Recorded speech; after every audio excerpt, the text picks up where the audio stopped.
वञ्चाकल्पतरुभ्यश्च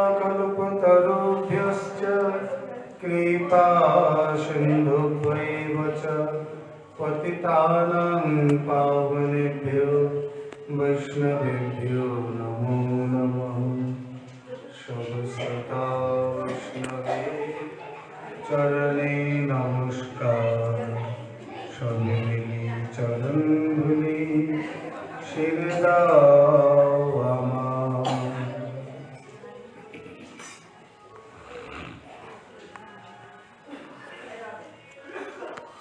जय जय श्री चैतन्य जय नित्यानंद जय अद्वैत चंद्र जय गौर भक्तवृंद। भक्तगोष्ठी सहित गौरांग जय जय। सुनिले भागवत कथा भक्ति लाभ।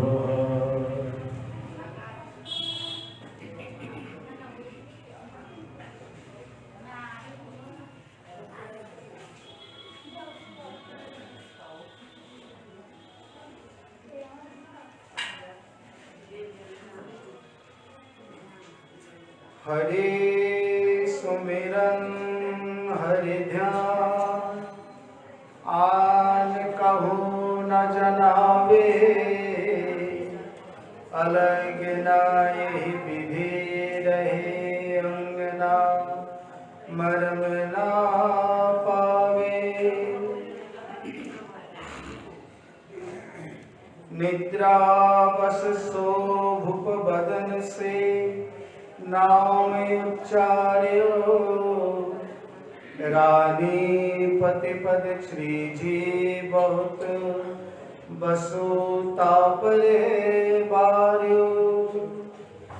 ऋषि राज सोचि कहो नारिसो आज भक्ति मेरी कूजी। अंतर्निष्ठ नृपाल के परम भरम नाही निंदु जी।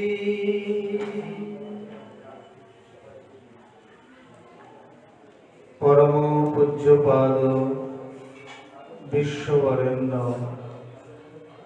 श्री श्री अग्रदास जी कृपाधन्य गोस्वामी श्री नाभाजी महाराज कृत तदीय अमर महाग्रंथ श्री श्री भक्तमाली द्वितीय खंडे अंतर्निष्ठ नृपालेर चरित्र वर्णन करते गिये बोलছেন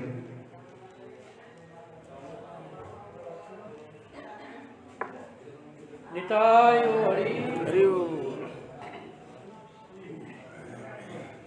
हरि सुमिरन हरि ध्यान आन काहू न जनावे। अलग न यही विधि रहे अंगना मरम न पावे। निद्रा बस सो भूप बदन ते नाम उच्चार्य। रानी पति पर रीझी बहुत बसु तापर बारो। ऋषि राज सोचि कहो नारी सवार भक्ति मेरी कूजी। अंतर्निष्ठ नृपाल एक परम धर्म नाहिन दूजी।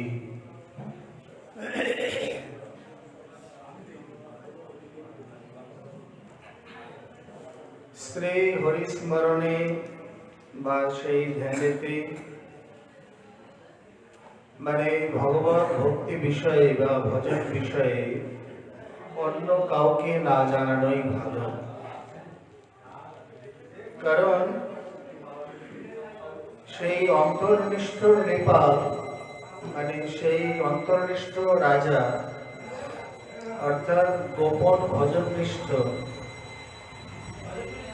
तार भजने रीतिनीति तार स्त्री पर्यंत जानते पारेনি।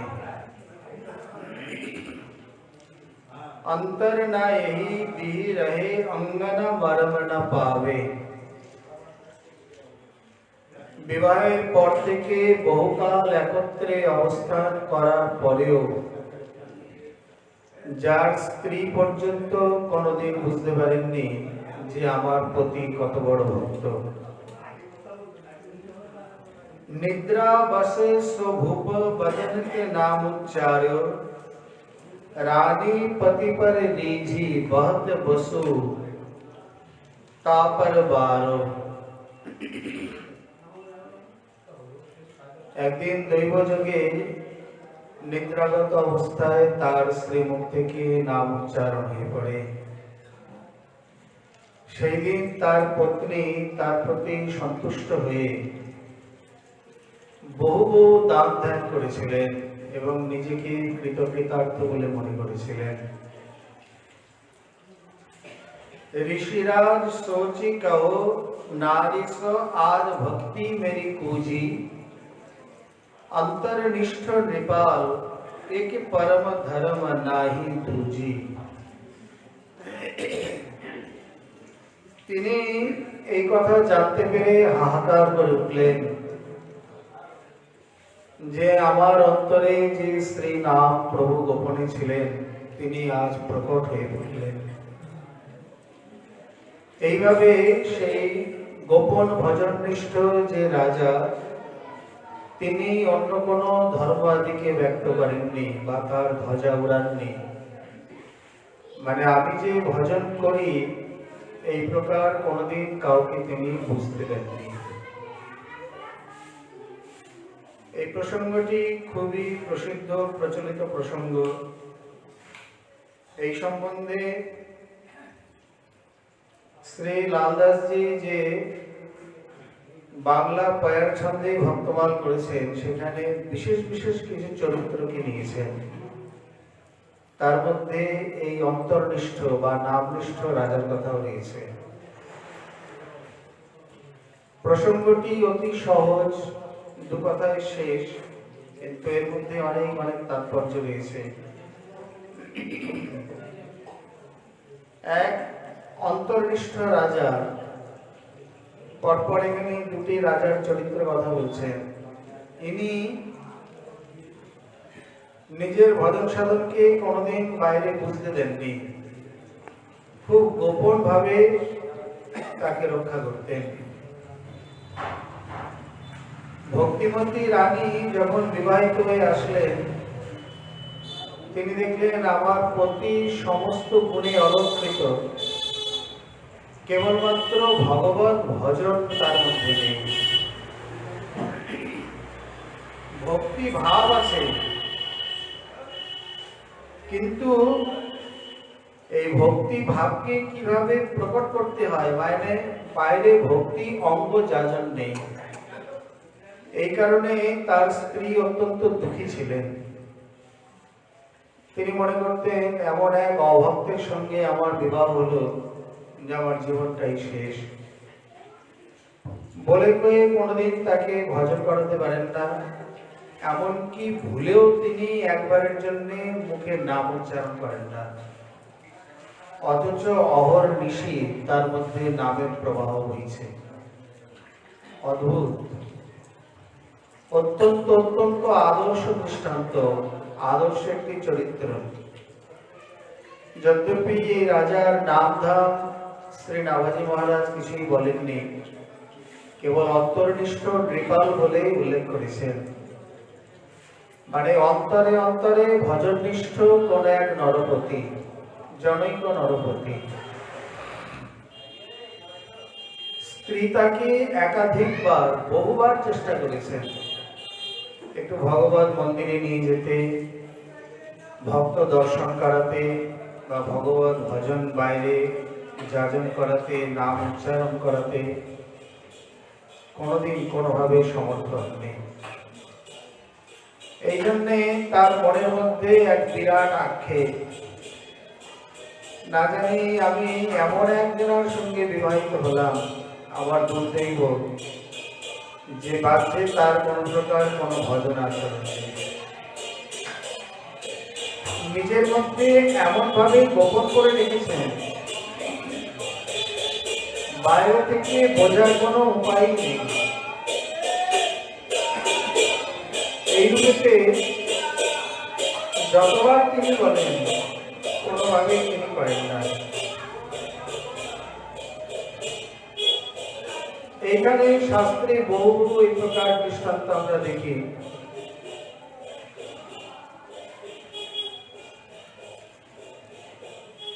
গোপনাথ গোপী উচ্চতে যিনি এই প্রকার নিজের ভজন সাধনকে যিনি যত গোপন করে রাখতে পারেন ততই তার মহিমা এবং তাতেই গিয়ে গোপী ভাব সিদ্ধি। যিনি নিজের ভজনকে গোপন করতে পারেন না তিনি কোনোদিন ভজনে কতখানি অগ্রগতি লাভ করবেন সন্দেহ রয়েছে। কারণ এই বস্তুর যত গোপনীয়তা ততই মাধুরী। অতএব বলছেন এই ভাব ভক্তি ভজন বিকারাদিকে যিনি যত গোপন করতে পারেন,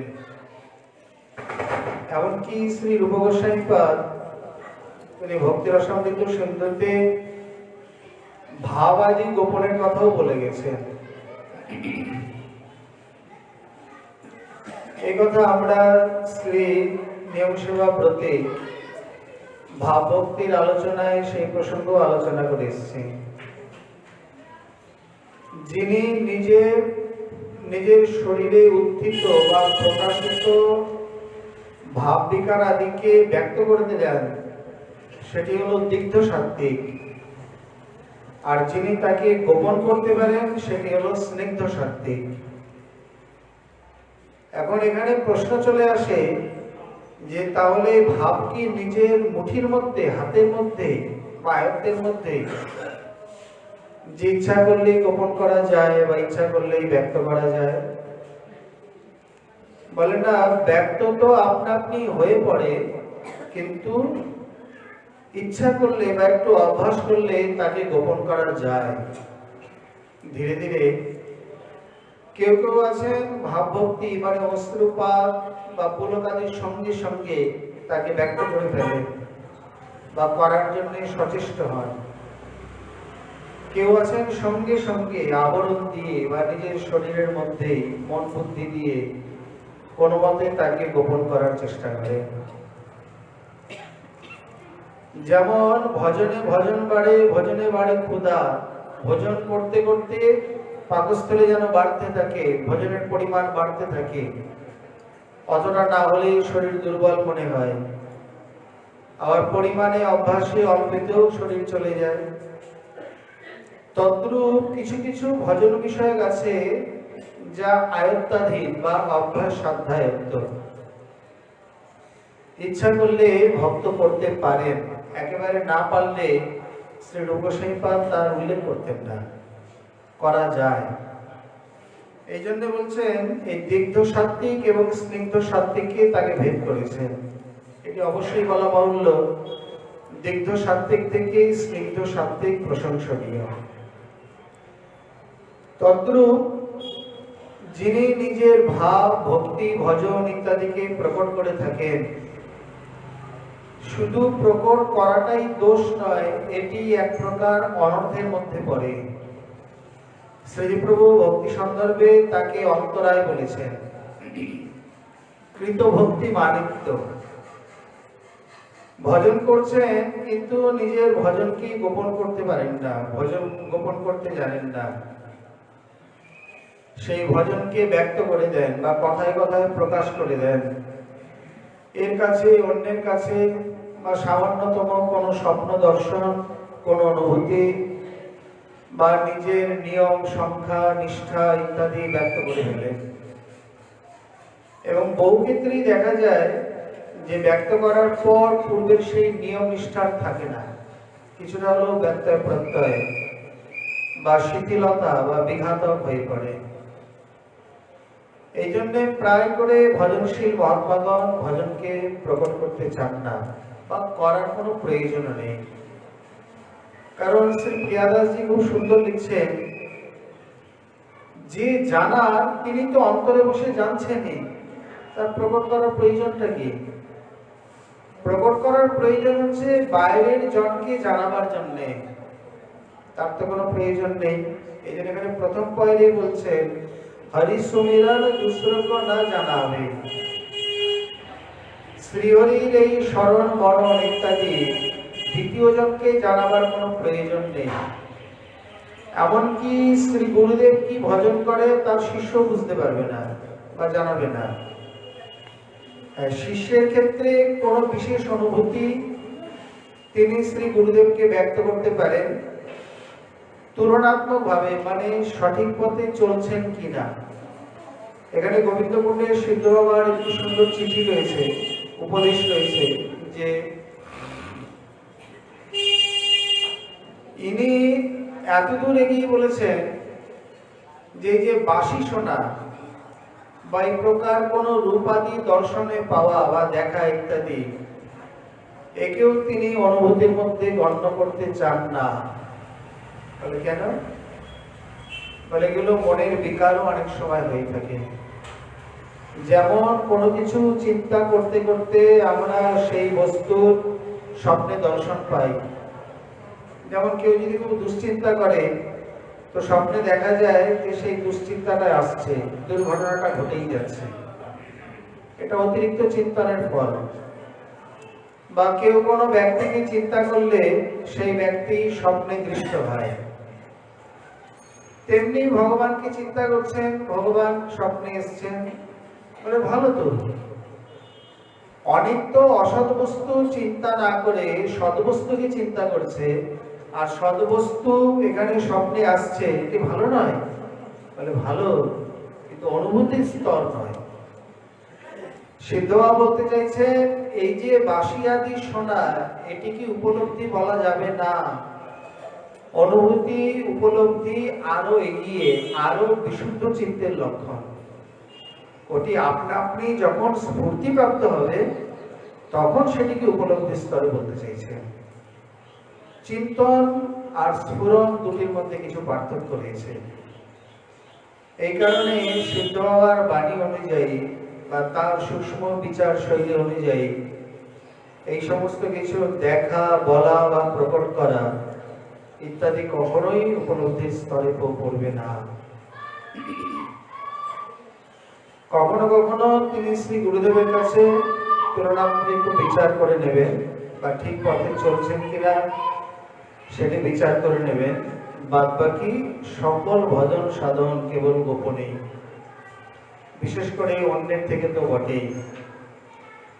এ বিষয়ে প্রত্যেক সম্প্রদায়ে প্রত্যেক সাধন মতে পথে এই নিষিদ্ধাচারটি রয়েছে। কি জ্ঞান মার্গে, কি যোগ মার্গে, কি ভক্তি মার্গে বা অন্য রামানন্দ আদি মার্গে, সব মার্গেতেই। যেমন আমাদের সম্প্রদায়ে দেখা যায় আপন ভজন কথা না কহিবে যথা তথা, ইহাতে হইবে সাবধান। শ্রী ঠাকুর মশাই বারবার নিষেধ করে গেছেন, শ্রী বৃন্দাবন দাস ঠাকুরও নিষেধ করেছেন। বেদগোপ্য কহিলে হয় নরকে গমন, মানে যেই যে নিজের অনুভূতি, এই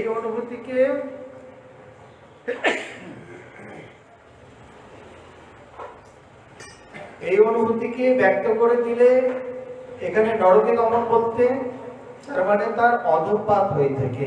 মূল বক্তব্য হলো তাই। অতএব এই নিজস্ব অনুভূতিকে কখনো ব্যক্ত করতে নেই। দুই বন্ধু একসঙ্গে ওঠা বসা করছে, সবই ভালো, কিন্তু তাই বলে ভজন অনুভব তার মধ্যে ভাগ করা যাবে না, এটি নিজস্ব। এখানে শ্রী সুকমণি দৃষ্টান্ত দিয়েছেন। এখানে বলছেন অন্তর্জপন্তি যে নাম জীবন মুক্তা ভবন্তিতে, যারা এই প্রকার অন্তর্মুখী হয়ে নাম আদি করেন তাদেরকে জীবন মুক্ত স্তরে বলা হয়েছে। মানে তারা জীবন মুক্ত পুরুষ, মানে যাদের ভজন বাইরে ব্যক্ত হয় না। এমনকি আরো আগে কি বলছেন, অধরষ্ট পর্যন্ত স্পন্দিত হয় না। অর্থাৎ जो तेरे घटे कीजे चाहे राखिए सो की पावे वे, যিনি প্রতি ঘটে ঘটে বিরাজমান, তাকে ব্যক্ত করার কোনো মানে নেই তো, কোনো প্রয়োজন নেই তো। অর্থাৎ अंतर्यामी जानिए अंतर्ही का फल, सुमिरन ऐसा कीजिए दूजाना लखे कोई। অন্তর্যামী যখন অন্তরের এই ফলকে জানতে পারছেন, বুঝতে পারছেন, তাহলে অন্যকে জানাবার কি প্রয়োজন। এমন ভাবে তাকে সুমিরন করো, মানে তাকে স্মরণ করো, যাতে দ্বিতীয় জন না বুঝতে পারে। সেটি কি প্রকার? ওঠনা ফাড়ফাড়ে দেখিয়ে প্রেম রাখিয়ে গোয়। এখানে শ্রী প্রিয়াদাসজি বলছেন এতটাই গোপন, ওঠনা ফাড়ফাড়িয়ে, মানে অনেকের মধ্যেই দেখা যায় যে স্ত্রীর নাম করতে গিয়ে অধরষ্টের এমন স্পন্দন, বা এমন ভাবে কিছু শব্দ হয়, বা এমন ভাবে মালা ঝোলা নাচতে থাকে ইত্যাদির দ্বারা স্পষ্ট বোঝা যাচ্ছে যে তিনি নাম করছেন বা ভজনে রয়েছে। এমনকি হাতে যখন মালা নেই তখনও কিছু গুনগুন স্বর বা অধরষ্টের স্পন্দন দেখে যারা লক্ষ্য করার, যারা বোঝার, তারা ঠিক বুঝে যায় যে ইনি সদা সর্বদা নাম জপ করছেন। শ্রী প্রিয়াদাসজি বলছেন এটিও না করতে পারলে ভালো। হোটনা ফাড়ফাড়িয়ে, মানে তোমার অধরষ্টের স্পন্দন দেখে আরেকজন বুঝে নেবে তো যে ইনি ভজনশীল, ইনি সর্বদা নাম জপী। তো ক্ষতি কি? বলে ক্ষতি এইটাই, সে তোমাকে শ্রদ্ধা করতে শুরু করবে, তোমার একটা প্রতিষ্ঠা বাড়বে।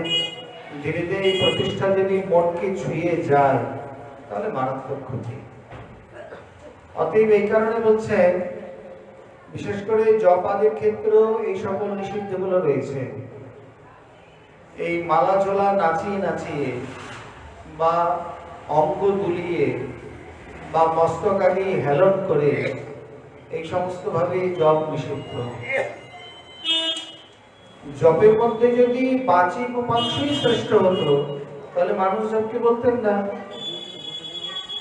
উপাংশ ভালো, বাচিক ভালো, কিন্তু তার থেকে আরো ভালো সর্বোত্তম হলো মানুষ জপ, যেখানে বাইরে থেকে কিছুই বোঝা যাবে না, এমনকি অধর ওষ্ঠ জিহ্বার পর্যন্ত স্পন্দন নেই, মানে কোনো ভূমিকা নেই। কোন এক অন্তরাত্মা থেকে, সেই ভূমি থেকে যেন নামের উত্থাপন হচ্ছে। সেই স্থান থেকে, যেমন সাগর থেকে সাগরের তরঙ্গ উত্থিত হচ্ছে, সাগরে অবস্থান করে সাগরেই লয় হয়ে যাচ্ছে, ঠিক সেই প্রকার এক মানস পটভূমি থেকে নামের উত্থিতি, তাতেই অবস্থান, তাতেই আবার লয়। বাইরে থেকে দেখে কিছুই বোঝা যাচ্ছে না, কাজকর্ম করছে, চলছে। বা আরো যারা নিপুণ, আরো যারা গোপন ধর্মী, তারা তো বাইরে হু হা, মাথা নাড়া, ইশারা, কাজকর্ম সবই করছে, ভিতরে ভিতরে স্মরণ বা নাম জপ মানে ফল্গু নদীর ধারার মতো ঠিক হয়ে চলেছে, বোঝার কোনো উপায় নেই। এই অংশটিকে, এই স্থিতিটিকে শ্রী প্রিয়াদাসজি বোঝাতে চাইছেন।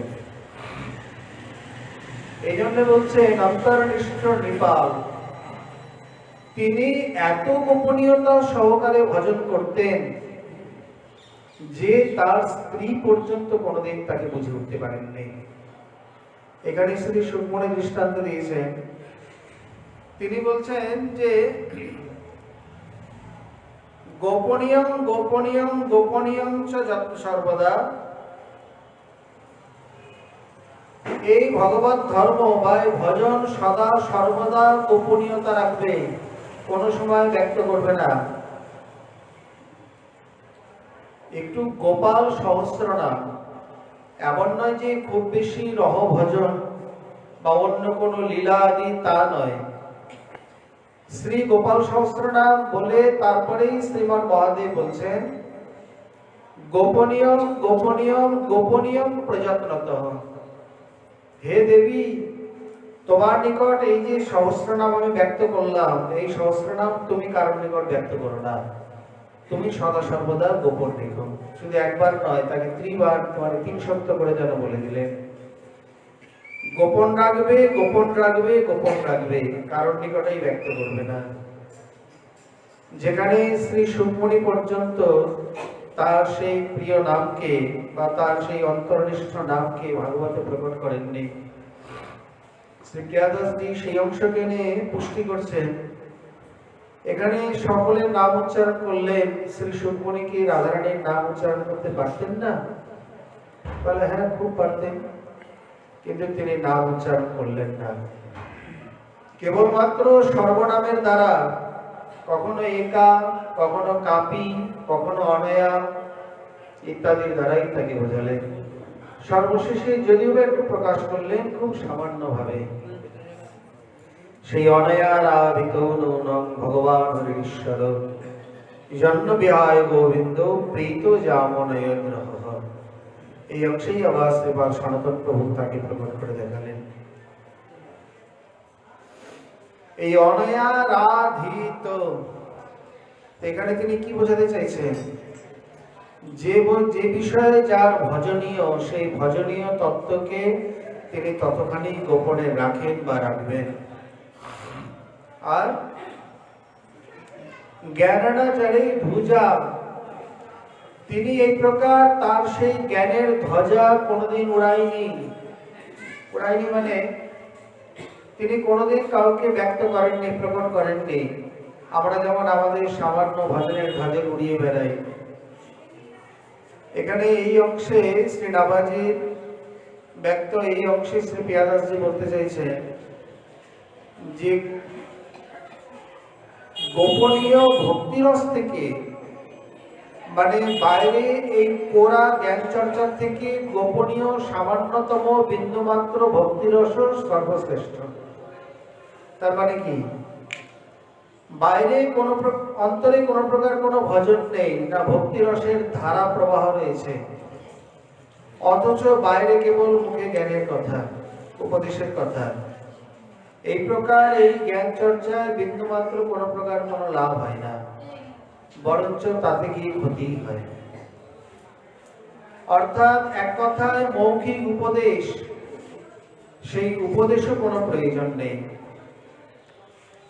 কারণ যে ডোবে সো না বলে, যে বলে সো অনজান। হিন্দিতে একটা সুন্দর প্রবাদ বাক্য আছে, যে ডুবে সো না বলে, কথাটা খুবই সত্য, বুঝতে পারলেই হলো। যে বলে সো অনজান, যদি বলে কুণ্ডের গভীরতা কতখানি, বলে কি করে বুঝবে?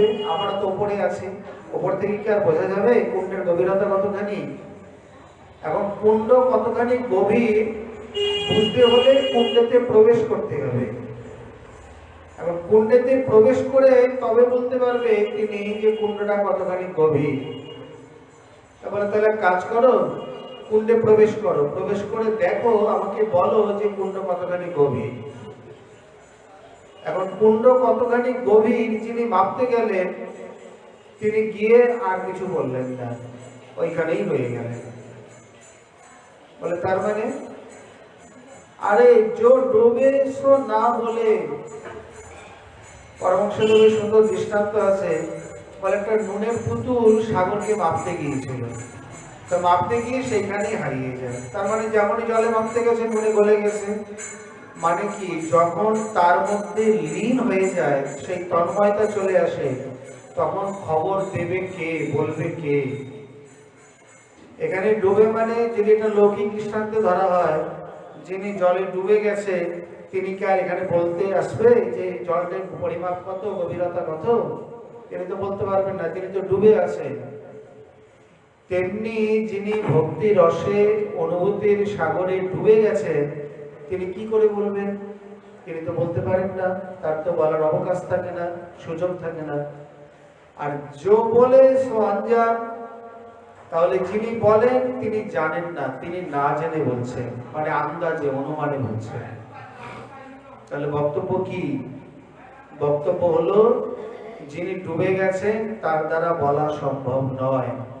তার মানে যিনি মুখে ব্যক্ত করে বেড়াচ্ছেন, এর দ্বারা পরিষ্কার প্রমাণিত হলো এই যে তিনি এখনো ভজন জগতে বা ভজন রসে ঠিকমতো ডুবতে পারেননি, বাইরে বাইরে উপরে উপরেই সাঁতার দিয়ে বেড়াচ্ছে।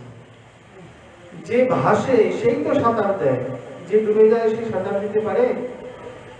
আর এই জগতে যে সাঁতার দেয় সে বাঁচে, সে ভাসে। প্রেমের জগতে ঠিক বিপরীত, যে সাঁতার ভুলতে পারে সেই ডুবতে পারে। সাঁতার দিলে ভাসবে কি করে, মানে সাঁতার দিলে ডুববে কি করে, সে তো ভেসেই থাকবে। অর্থাৎ বলাকে বন্ধ করো। এই জন্য বলছেন জ্ঞান না চড়ে ধ্বজা, ধ্বজা মানে ধ্বজা। ইনি এই প্রকার কোন জ্ঞানের ধ্বজা উড়াননি। আরে অন্য কেউ দূরে থাক, নিজের স্ত্রীকে কোনোদিন বলেননি, যেখানে বলার অধিকার রয়েছে। অতএব এখানে তিনি বলতে চাইছেন যে অন্য যারা এই প্রকার বলে বেড়ান, যারা মুখে মুখে বলেন বা এই প্রকার জ্ঞানের উপদেশ দিয়ে বেড়ান, তারা এই প্রকার উপরে ভেসেই আছে।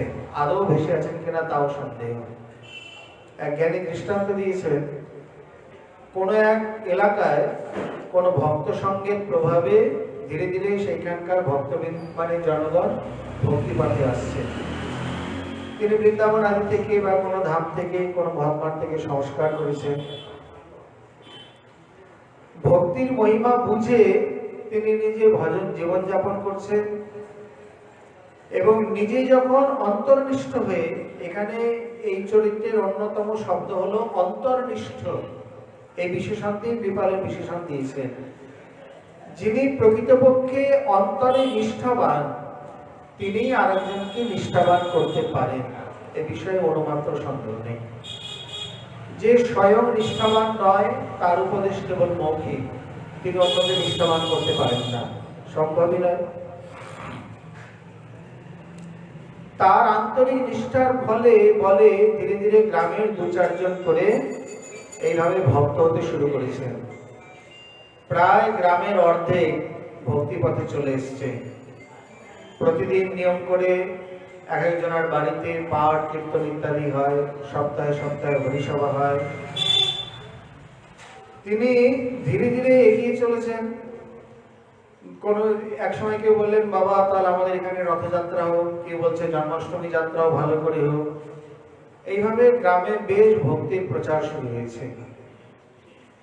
একদিন ঘুরতে ঘুরতে কোন এক জ্ঞানী সে এসে গ্রামে অবস্থান করে দেখছেন গ্রাম তো পুরো ভক্তিময়, এখানে তো সবই বৈষ্ণব, ঘরে ঘরে বিগ্রহ অর্চন, তুলসীর পিণ্ডা ইত্যাদি। ইনি 2-4 জনকে ডেকে বললেন, তোমরা গীতা পড়েছো, আচার্য শঙ্করের গীতা?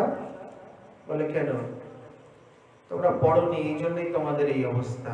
এই দেখো আচার্য বলছেন, এই যে মূর্তি পূজা, এই যে প্রতিমা ইত্যাদি, যতক্ষণ কেউ ধ্যানে নিষ্ঠাবান মানে পরিপক্ক না হচ্ছে ততক্ষণ মূর্তির দরকার হয়। ধ্যানে প্রগাঢ়তা এসে গেলে, শূন্য নির্বিকারের ধ্যান সিদ্ধ হয়ে গেলে তখন আর মূর্তির দরকার হয় না। তো তোমরা প্রথম থেকে মূর্তিটা তো আবিষ্ট, পরে গিয়ে মূর্তি ত্যাগ করবে কি করে? তারা বলছেন বিগ্রহ ত্যাগের তো কোনো প্রশ্নই আসে না, তোমরা জানো না। এই বলে অহং ঘটঘটবাসী অন্তর্যামী, এই ঘটাকাশ মহাকাশ ইত্যাদি সব বলতে শুরু করলেন।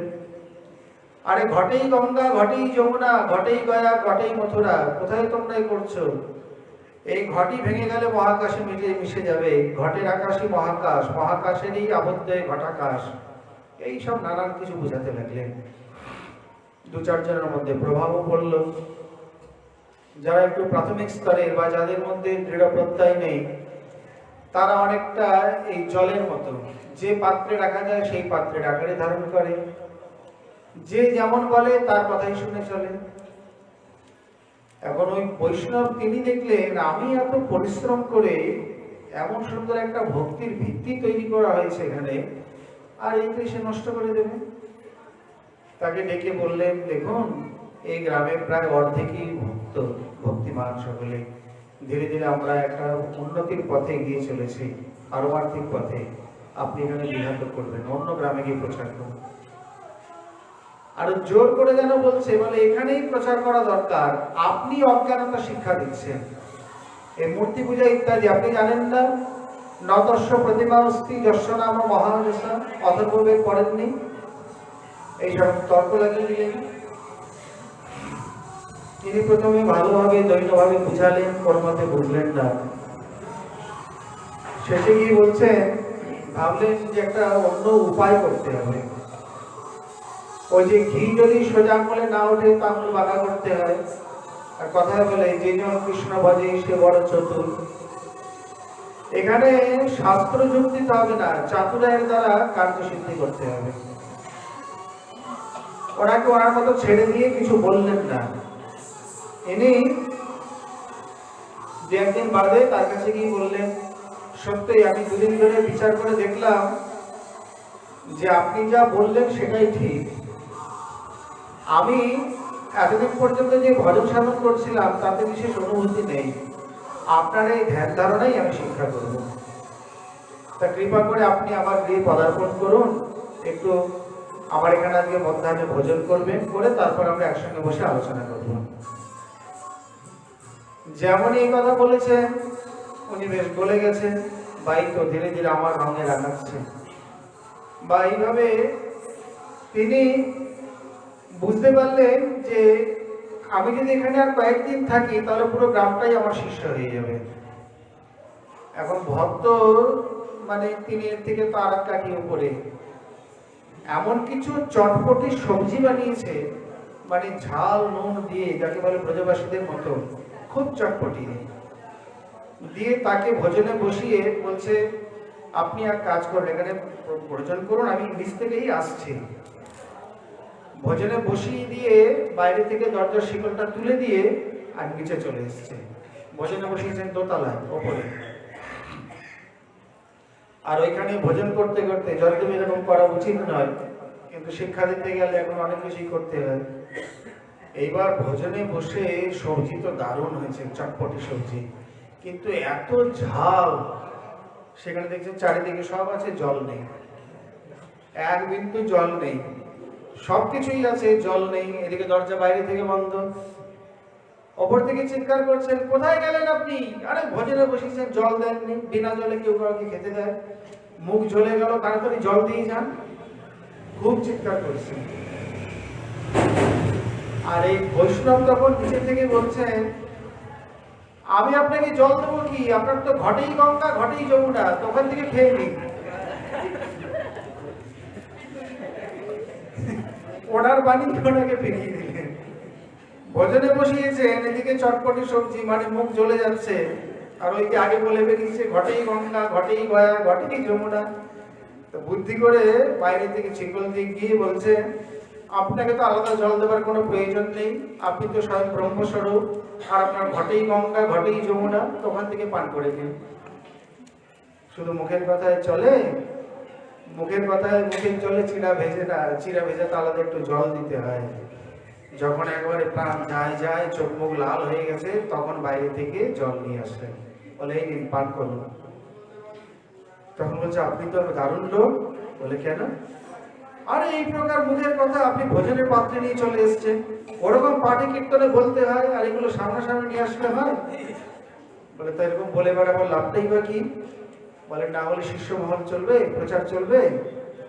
বলে ভালো চাঁদতে গ্রাম থেকে চলে যান, নইলে এই কথা সকলকে বলে দেবো আমি। তো বুঝতে পারলেন এখানে আবার দানাবাড়ি বলবে না। তো এই যে কেবলমাত্র করা উপদেশ, নিজের মধ্যে আচরণ নেই, নিজের কোনো অনুভূতি নেই, কেবলমাত্র লোক ঠকানো বা শিষ্য করা, এই প্রকার নিজের প্রতিষ্ঠা, না জ্ঞান করকে ধ্বজা, এই প্রকার কোন ধ্বজা তিনি কোনোদিন ওড়াননি, না নিজের ভজনের, না নিজের এই অন্য কোন প্রকার কোন জ্ঞান উপদেশ আদি।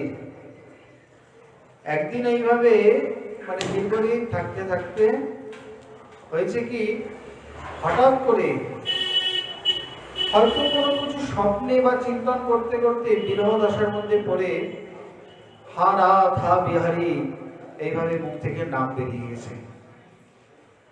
যেমনই ঘুমের ঘরে নাম বেরিয়ে গেছে, সেই নামের উচ্চারণে স্ত্রীর কাছে ঘুম ভেঙে, তিনি পাশেই ছিলেন, তিনি দেখছেন বাহ, এতদিন পরে স্বামীর মুখে নাম। খুব আনন্দে, মানে সেই আনন্দে রাতে আর ঘুম হয়নি। সকালবেলা উঠে উনি নাম ধ্যান শুরু করেছেন। মহারাজ বুঝতে পারেননি, বলেন উনি কিছু। দেখছেন বেশ লোকজন নিমন্ত্রিত, একটা উৎসবের বাজার, দাম ধ্যান শুরু করছে, কি ব্যাপার? মহারানী বলছেন যে আজ আমার খুব আনন্দের দিন, আজকে আমি কিছু দান ধ্যান করতে চাই। কেন, কিসের আনন্দ? কি তোমার আনন্দ হলো কি করে? বলছেন আজ আমার পুনর্জন্ম হলো। তার মানে পুনর্জন্ম তার নয়, পুনর্জন্ম স্বামীর। এখানে প্রিয়াদাসজি বলছেন উৎসব করার কারণ হলো এতদিন পর্যন্ত তিনি তার পতিকে মৃত পতি বলে মনে করতেন। কারণ যিনি হরিভজন বঞ্চক, মানে যিনি হরিভজনে বঞ্চিত, তিনি মৃতই। এখানে খুব সুন্দর কথা বলেছেন, যে কথা আমরা কোনোদিন শুনিনি বলতে গেলে। সবাই কথাটা জানে, কিন্তু আর একটু এগিয়ে বলেছেন তিনি। আমরা সকলেই জানি রামায়ণে শ্রী রাম বিরহে হারাম হারাম করতে করতে শ্রী দশরথ মহাশয় প্রাণত্যাগ করেন। কিন্তু ইনি নামের বিরহে শ্রী দশরথ প্রাণত্যাগ করেছেন, আর ইনি শ্রী নামের বিরহে প্রাণত্যাগ করে দিলেন। মানে ব্যাপারটি হয়েছিল এইরকম, প্রিয়াদাসজির মতে যারা ভগবত ভজন করে না, হরিনাম করে না, এটা শুধু তার মতো নয়, শাস্ত্রের প্রমাণেও তারা হচ্ছেন মৃত ব্যক্তি, জীবন মৃত। এখানে পদকর্তাগণ বহুবার দৃষ্টান্ত দিয়েছেন, জীবন মৃত গোবিন্দ দাস, যারা কেবলমাত্র নিজের দেহ সুখেই ব্যাপৃত, যাদের জীবনে ধর্ম বলে কিছু নেই, তারা পশুর মতো, তারা জীবন মৃত। এখানে যেমন জীবন মুক্ত বললেন, আর তারা হলেন জীবন মৃত, মানে জীবন দশাতেই অর্ধেক পড়ে আছে। এই প্রকার জীবন মৃত অবস্থা থেকে আজ তার পতি শ্রী হরিনাম করেছেন, তার মুখ থেকে বেরিয়েছে এবং তিনি সম্মুখে শুনেছেন, সকর্ণে শুনেছেন। এই জন্যে পতির পুনর্জীবন লাভ হয়েছে। সেই পুনর্জীবন লাভ হওয়াতে সেই আনন্দে তিনি আজ বৈষ্ণব সেবা শুরু করেছেন। ওটা মুখে বললেন না, মুখে বললেন আজ আমার পুনর্জন্ম লাভ হয়েছে। স্বামীও ধরেছেন, পুনর্জন্ম মানে তুমি তো বেঁচেই আছো, কোনো বিপদে পড়েছিলে নাকি? বলে এতদিন আমি ঘোর বিপদে পড়েছিলাম। আমার পিতামাতা বুঝতে পারেনি, এক বিপদরূপী সাগরে আমাকে ফেলে দিয়েছিল। আমি দিবারাত্রি চিন্তা করতাম সেই বিপদ সাগর থেকে আমার কিভাবে উদ্ধার হবে, আমি কিভাবে উত্তীর্ণ হব। রাজা বলছেন এত ভূমিকা না করে সোজা করে বলো, কি সেই বিপদ? আমাকেও তো কোনোদিন জানাওনি। না, আমি রক্ষা করতে পারতাম। বলছে পতি মানে যে পতি রক্ষা করতে পারে। পা ধাতু রক্ষণে পাতি রক্ষতি ইতি পতি। পতি তো রক্ষা করে, পতি তো উদ্ধার করে, কিন্তু আমার দুর্দৈব, আমার পতি সেই বিপদ সাগরে পড়েছিল। বলে তার মানে আমি প্রভুর চরণে অনেক অনেক প্রার্থনা করেছি, অনেক আকুতি মিনতি করেছি যে তোমাকে ভজন করাবার জন্য, তুমি ভজনে আসলে কোনোদিন। আজ রাত্রিতে আমি তোমার মুখে স্ত্রীর নাম শুনতে পেরেছি, অহো ভাগ আমার। আজকে তোমার মুখে নাম শুনে তোমার পুনর্জীবন লাভ হলো। এতদিন তুমি ছিলে মৃত, সেইটাই আমাকে আরোপ করে আমি বলেছি যে আজ আমার পুনর্জন্ম লাভ হলো। মানে সব দেহের সঙ্গে আমি ঘর করতাম, সব দেহের সঙ্গে আমি রাত্রে শয়ন করতাম, আর আজ থেকে আমি জীবন্ত শরীরের সঙ্গে, মানে জীবিত ব্যক্তির সঙ্গে ঘর করব। যেমন এই কথা বলেছেন, পতির মুখে আর কোনো বাক্য নেই। ওই যে ডুবে সো না বলে, আমি শ্রী নাম প্রভুকে হৃদয়ে গোপন করে রাখলাম, আর আজকে নাম প্রভু হৃদয় থেকে প্রকট হয়ে গেল। নিশ্চিত আমার কোনো অপরাধ হয়েছে, আমার কোনো জায়গায় কোনো অভিমান বা এই প্রকার কিছু প্রকাশ পেয়ে গেছে, যার জন্য শ্রী নাম প্রভু আমাকে বঞ্চনা করলেন। जो হৃদয় সুমিরন করে অন্তর্নিষ্ঠ নৃপাল, বাইরে থেকে কোনোদিন এই প্রকার কোনো কিছু ব্যক্ত করেননি, কাউকে বুঝতে দেননি, আর আজ কিভাবে আমার মুখ থেকে নাম বেরিয়ে গেল। এই কথা বলার সঙ্গে সঙ্গে তাপর দান বসু বর্ষো, রানী এই আনন্দে আজ সকলকে দান ধ্যান করছিলেন, বিশেষ করে বৈষ্ণব সেবা করছিলেন, যাতে আজ মুখ থেকে নাম প্রকট হয়েছে, কাল যেন বাস্তবে প্রকাশ্যে ভজন দেখা যায়, এই উদ্দেশ্যে। আর মহারাজ বললেন না, মনে মনে সংকল্প করলেন এটি কোনোদিনই সম্ভব হতে পারে না। সঙ্গে সঙ্গে তিনি, একে তো কোনো বিরহ দশায় মুখ থেকে নাম প্রকট হয়েছিল, আর এই বিরহেতে তিনি সেইখানেই শরীরকে ত্যাগ করলেন। কি অদ্ভুত! প্রাণ যেন তাদের হাতের মুঠির মধ্যে। এই দশা দেখে মহারানী বললেন আরো আশ্চর্য, কারণ উনি যাওয়ার সময় বলে গেলেন, কি আমার অন্তরে যে গোপনে ছিল সেই প্রভু আজ প্রকট হয়ে গেল, আমি তাকে নির্লজ্জের মতো প্রকট করে দিলাম, মানে ব্যক্ত করে দিলাম, ছি ধিক্কার আমাকে।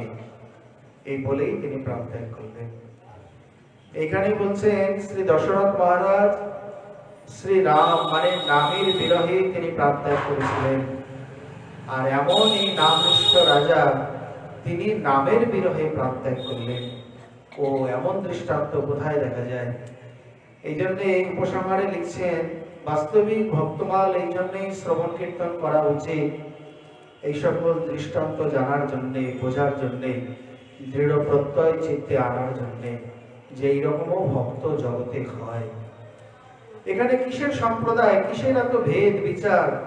নির্বিশেষ রূপে ভক্তের মহিমাকে কেবলমাত্র আস্বাদন করা, ভক্ত ভগবানের যে মধুর লীলা তাকে মানে বোধগম্য করা। সম্প্রদায় গণ্ডির বিচার করতে গেলেই এখানে ঠকতে হবে, আর কিছু নয়। হোক না তিনি যে কোনো সম্প্রদায়, না হোক তার কোনো সম্প্রদায়, তার যে ভাব, তার যে দশা, তার যে স্থিতি, ওই আমার হয়েছে। আমি খালি সম্প্রদায় সম্প্রদায় নিয়ে মাতামাতি করি, বা সম্প্রদায় নিয়ে মাথায় করে বসে আছি। সম্প্রদায়কেও একটা গণ্ডি, একটা উপাধি বলা হয়েছে, কারণ চারটি সম্প্রদায় যেন চারটি পথ, সম্প্রদায়কে অবলম্বন করে প্রভুর চরণে পৌঁছাতে হবে। মানে পথে নেমে পথকে অবলম্বন করে গন্তব্যস্থলে পৌঁছাতে হবে। এখন পথকে নিয়ে ধরে যদি কেউ বসে থাকে তাহলে গন্তব্যস্থলে পৌঁছাবে? তেমনি ভজন সাধন না করে কেবল সম্প্রদায়কে নিয়ে ধরেই বসে থাকে তাহলে কোনোদিন প্রভুর কাছে পৌঁছাবে? সম্ভবই নয়। যত যত সিদ্ধ পুরুষ ইত্যাদি প্রত্যেকেই এই গণ্ডির ঊর্ধ্বে। তারা কেমন? মুক্ত আকাশের মুক্ত বিহঙ্গম, কোনো গণ্ডি নেই, কোনো সংকীর্ণতা নেই। আমরা পণ্ডিত বাবার জীবনেই দেখতে পাই, পিয়াসানন্দ দাস বাবা তার কাছে কতবার দীক্ষা নিতে এসছে। বলে না, কোনো দরকার নেই, তো তোমার সম্প্রদায় কোনো অভাব আছে, কোনো কমি আছে, ত্রুটি আছে বলো। অথচ পিয়াসানন্দ বাবাকে দীক্ষা দিলে কত নিম্বার কি আজ এই প্রকার গৌড়িয়া হয়ে যেতেন, কিন্তু পণ্ডিত বাবা তা করেননি। বরঞ্চ নিম্বার্ক দর্শন তাকে আরো পড়িয়েছে। উনি চার সম্প্রদায়ের দর্শনে উনি পণ্ডিত ছিলেন। এদিকে স্বরদর্শনাচার্য গোপীলাল সকালাল প্রভুর কাছে স্বরদর্শন পড়েছেন সিদ্ধ পুরুষ হয়েও। এছাড়াও চার সম্প্রদায়ের রহস্যবেত্তা তিনি। যখন যে বই আসতেন তার কাছে তার সম্প্রদায়ের কথাই বলতেন। মানে আমার কারণে তার সম্প্রদায়ের নিষ্ঠা যেন হানি না হয়, বা তার মধ্যে এই ত্রুটি বিচ্যুতি জন্ম না নেয়, এই হচ্ছে তাদের মনোভাব। তাই বলে নিজের সম্প্রদায়কে ছোট করা নয়। আপুহু অমানি মানে সবহু মানপ্রদ, মানে নিজে অমানি অন্য দিবে মান, এটাই যদি তৃণাদেবীর আচরণ বা ধর্ম হয় তাহলে শ্রী সিদ্ধ বাবা পণ্ডিত বাবা ঠিকই করেছেন। অতএব এখানে বলছে যে তিনি এই নামের বিরহে যে প্রাণ ত্যাগ করলেন, এই আশ্চর্য সংবাদ আমরা শ্রী ভক্তমালে দেখতে পাই। এই রূপেতে মহারানী মনে মনে ভাবছেন, ওহো, আমি কাকে এতদিন পর্যন্ত এই প্রকার হেয় জ্ঞান করতাম। এখানে কৃতভক্তি মানিত্য, ভজন অভিমানিত আমি, আমার স্বামীর যে দশা, আমার স্বামীর যে স্থিতি, আমি তার অর্ধাঙ্গিনী হয়ে তার পার্শ্বে থেকে জীবনে কোনোদিন বুঝতে পারলাম না। আর যেদিন বুঝতে পারলাম, ওই চিড়িয়া চুপ গাই খেয়ে সেদিন আর হাতে সময় থাকলো না, তিনি নিজে কিভাবে প্রাণকে ত্যাগ করে দিলেন। আমরা শ্রী অভয়চরণজির জীবনও পাই। শ্রী অমৃতলাল মুখোপাধ্যায়, ইনি কলকাতার সংস্কৃত বিভাগের অধ্যাপক ছিলেন। অভয়ের কথা, তারপরে পূর্ববীর মানে রাগ, বেণুগীত তার অপূর্ব গ্রন্থ সহ। অভয়ের কথা অদ্ভুত কথা, মানে গৌড়ীয় দর্শনকে তার মধ্যে তিনি সন্নিবেশ করে দিয়ে গেছেন। এই গ্রন্থ লেখার পর সব বিশ্ববিদ্যালয়ের ছাত্রগণ তারা কেউ কেউ জানতে পারলেন, বা যারা তার কাছে অধ্যায়ন করতেন তারা বললেন, আচার্য এই গ্রন্থ প্রকাশ হওয়া উচিত। উনি বললেন না, এমনি মনে এসছে লিখেছি, কিন্তু প্রকাশ করতে হবে না। বলছেন না আচার্য, এমন গ্রন্থ হয় না, অনুপম গ্রন্থ। বারবার করে তারা অনুনয় বিনয় করেন, ইনি রাজি হন না। শেষে গিয়ে বললেন ঠিক আছে, এই যে আগামী জন্মাষ্টমী আসছে, সেই দিন প্রকাশ করুন। বলে খুব ভালো কথা, জন্মাষ্টমী একটি শুভ দিন, সেই দিনই প্রকাশ হবে। উনি যথারীতি ওনার গ্রন্থটি নিয়ে পড়ার টেবিলে গিয়ে বসে আছেন। সকাল সকাল সব ছাত্রগণ এসে উপস্থিত, আচার্যকে প্রণাম করেছেন, বুঝতে পারেননি। কি বলছেন, তাহলে চলুন আমরা সকলে মিলে প্রেসে যাই, আজকে শুভ লগ্নে গ্রন্থকে প্রথম প্রকাশ করা হোক। চুপ করে বসে আছেন, কিছুই বলেন না। আচার্য চলুন। আচার্য যেমনই একজন গিয়ে হাতে লাগিয়েছেন, চেয়ারেই ডলে পড়ে গেলেন সঙ্গে সঙ্গে। অথচ ভালো মানুষের মতো বসে আছে, চোখের পলক খোলা। কেউ কেউ বললেন আমরা কাজটা ঠিক করলাম না, ওনার প্রকাশের ইচ্ছা ছিল না, আমরা জোর করে কেন প্রকাশের কথা বললাম। কেউ কেউ বলছেন আরে এই কথা রাখ, আচার্যের স্থিতিটা দেখ, আগে থেকেই নির্দিষ্ট করে বলে দিলেন যে তোমরা জন্মাষ্টমীর দিন আসো, জন্মাষ্টমীর দিন প্রকাশ করব। আর প্রাণ কি তার হাতের মুঠিতে, তাহলে জন্মাষ্টমী থেকে জেনে শুনেই তিনি প্রাণটা ত্যাগ করলেন না, জন্মাষ্টমীর দিন প্রাণ ত্যাগ করবে বলে ওই দিন আমাদেরকে আসতে বললেন। তারা সিদ্ধ পুরুষের থেকে কোন অংশে কম কি? যেমন একজন সিদ্ধ মহাত্মা বলে দিতে পারে কোন সময়ে, কোন লগ্নে, কোন স্থানে কিভাবে তিনি প্রাণ ত্যাগ করবেন, ওনার মৃত্যুর খবর বলে দিতে পারে, চলে যাওয়ার সংবাদ আগে থেকেই জানতে পারে। তেমনি এই অমৃতলাল মুখোপাধ্যায়জি বা এই প্রকার এই যে অন্তর্নিষ্ঠ রাজা, কেমন ভাবে যখনই বুঝতে পারলেন নাম প্রকট হয়ে গেল, সঙ্গে সঙ্গে প্রাণকে পরিত্যাগ করলেন। তার স্ত্রী এত নির্বেদ, এত অনুতপ্ত হলেন, পরে বলেন ধিক্কার আমাকে, এতদিন পর্যন্ত এই ভক্ত রাজাকে আমি ছোট জ্ঞান করে, হেয় জ্ঞান করে আমি বৈষ্ণব অপরাধী হয়েছি, আমার প্রায়শ্চিত্ত নেই, আমার কোনো, আমি কোথায় গিয়ে আমার এই শোকানলকে বিসর্জন দেবো, কোথায় গিয়ে আমি শুদ্ধ বুদ্ধ মুক্ত আমি নিজেই জানি না। এই প্রকার বলতে বলতে পতির চরণ ধারণ করে, সত্যি আপনি পতি, আপনি আমাকে এভাবে রক্ষা করে গেছেন, কিন্তু আমি জানতে পারিনি, বুঝতে পারিনি, আপনি পারলে আমাকে ক্ষমা করে দিয়ে। এইভাবে সেই পতির চরণ ধরে ক্রন্দন করতে করতে তিনিও সেখানে প্রাণ ত্যাগ করলেন। ও এমন যে শ্রী অন্তর্নিষ্ঠ নামনিষ্ঠ রাজা, আমরাও সকলে মিলে তার শ্রী চরণারবিন্দে দণ্ডবত প্রণাম জ্ঞাপন করি যে তার এই গোপনীয়তা ধর্ম, এই সকল চরিত্র কথা শ্রবণ কীর্তনের ফল কি না, সেই যতটা পারা যায় সেই আচরণ নিজের জীবনে নিয়ে আসা, যাতে পাশের ব্যক্তি বুঝতে না পারে যিনি কিভাবে ভজন করছেন বা কিভাবে এগিয়ে চলেছেন। এই চরিত্রে তিনি সেই গোপনীয়তা ধর্ম, এখানে গোপনীয়তা ধর্মের তাদৃশ্য মহিমা রামানন্দ সম্প্রদায়ে না দেখা গেলেও গৌড়ীয় সম্প্রদায়ে এই গোপনীয়তার মহিমা চরমে পরমে।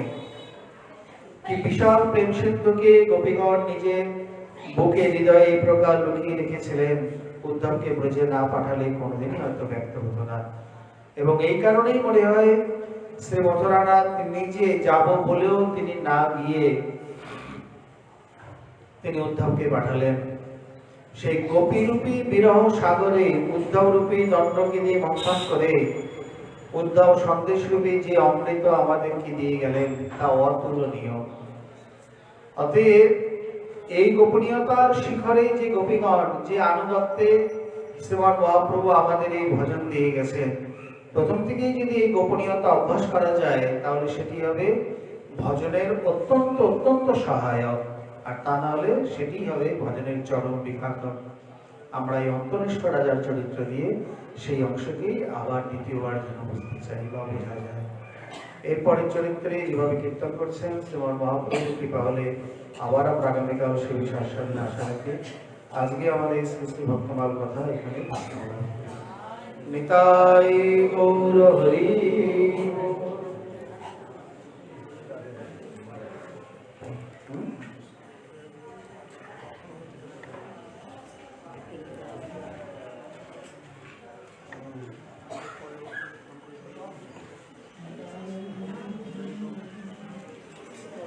এখানে বলে দেওয়া দরকার তো।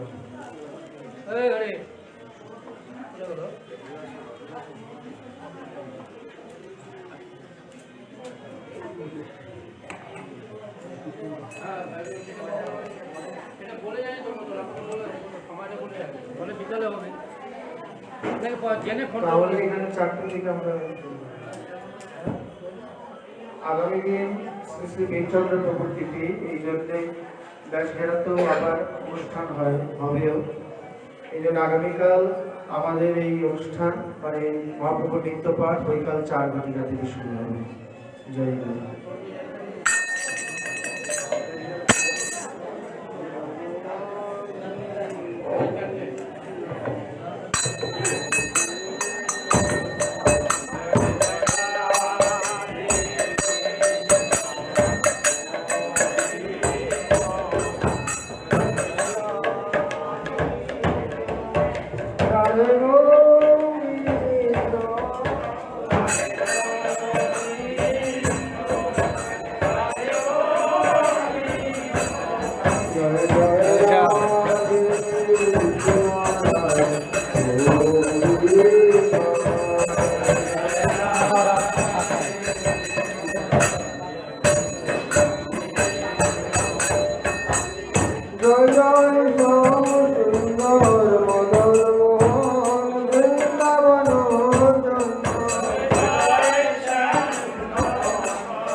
কৃষ্ণ কৃষ্ণ